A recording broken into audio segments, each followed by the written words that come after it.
کوئی ایک آدمی، کوئی ایک طاقت یا کوئی ایک مخصوص سوچ قوم کو نہیں بناتا. سب کو مل کے محنت کر کے متحد ہو کے قومیں بنتے ہیں. اور اس جدوجہد میں ضرور سیاست کا ایک بہت بڑا کردار ہے، اور وہ کردار تھوڑا بہت ہم کوشش کر رہے ہیں کہ ہم کریں. اور میں سمجھتا ہوں کہ سیاست سے بھی زیادہ اہم اگر کوئی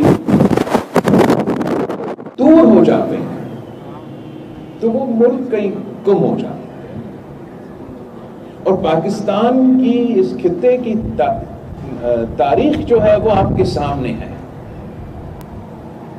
ہمارا نہ صرف بہت پرانی تاریخ ہے، مگر اس کے ساتھ ساتھ ہمارا بہت پرانی ثقافت ہے. ہم فخر کے ساتھ کہہ سکتے ہیں کہ we are the heirs of the Indus Valley civilization. جنہوں نے ماڈرن ٹیکنالوجی جو آج کی بات کرتے ہیں، تو ان زمانوں میں 3,000 سال پہلے اس دھرتی کے رہنے والے لوگوں نے زراعت کے بارے میں، اریگیشن کے بارے میں، ماڈرن لائف کے بارے میں وہ فاؤنڈیشنز رکھی. اور ابھی تک میرے لاڑکانوں میں ان کا جو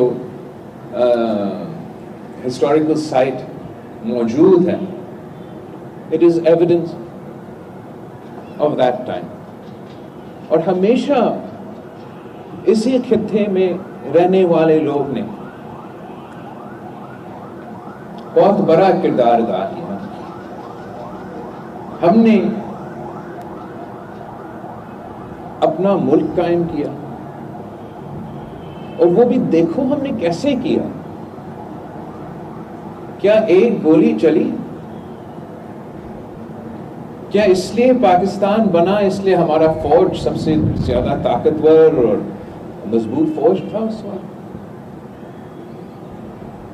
نہیں، ہم کامیاب اگر ہوئے تو اس لیے ہوئے کہ جی ہمارا سیاستدان بھی کامیاب تھے، ہمارا قیادت بھی کامیاب تھے. مگر وہ کامیاب اس چیز میں ہوئے کہ اس ملک کو ایک کر کے، متحد کر کے ایک قوم بنانے کے لیے جدوجہد لڑا. اور وہ تاریخی جدوجہد میں ہم کامیاب بھی رہے.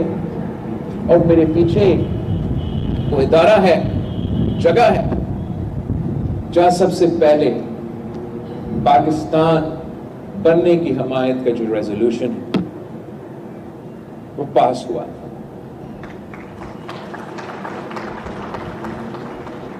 آج بھی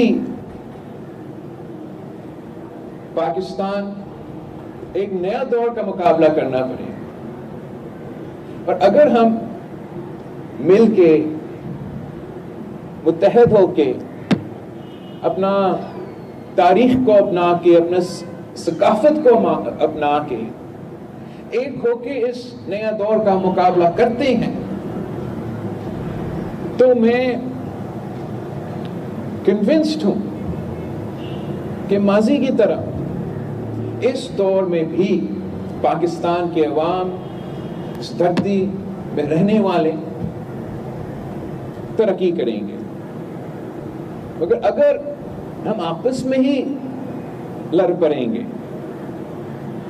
اگر ہم یہ نہیں سمجھیں گے کہ طاقت کسی بندوق، کسی گولی میں نہیں، آپ کی ثقافت میں ہے، آپ کی سیاست میں ہے، آپ کی کلچر میں،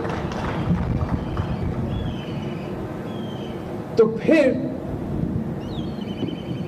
جو نوجوان نسل کی امیدیں ہیں، ہم ان کے امیدیں کے مطابق پرفارم شاید نہیں کر سکیں گے. تو آج میں ایک تو اکنالج کرنا چاہ رہا ہوں کہ کتنا اہم کردار ہم نیوز نیٹ ورک آج کے دور کے جو پاکستان کی ثقافت بن رہا ہے اس میں آپ کا بہت بڑا کردار ہے. اور ہم سمجھتے ہیں کہ پاکستانی ثقافت، Pakistani entertainment, Pakistani art, Pakistani music یہ ایسے اثاثے ہیں جو ہمیں نیا نسل کو بھی سکھانا چاہیے، اور انہی سے طاقت لے کے ہم تمام مسائل کا مقابلہ کر سکیں. اگر آپ ویسٹرن ممالک کو اسٹڈی کرے تو وہ صرف اس لیے نہیں کہ ان کے پاس سب سے زیادہ بندوق ہے، فوج ہے، پیسہ ہے. صرف اس بنیاد پہ اگر آپ سمجھتے ہو کہ وہ اپنے آپ کو سپر پاور کہتے ہیں تو وہ غلط ہوگا. وہ اگر سپر پاور ہے تو انہوں نے اپنا کلچر کو اون کیا، اور اتنا اون کیا کہ آپ خود، آپ کے بچے ان کے آرٹسٹ کے گانے سن رہے ہوتے، ان کے موویز اور ٹیلی ویژن شوز دیکھ رہے ہوتے. اور یہ اصل معنوں میں سافٹ پاور ہوتا ہے، ہارٹس اینڈ مائنڈس کا جدوجہد جیتنے. اور میں سمجھتا ہوں کہ اگر قائد عوام کا جو ویژن تھا پاکستان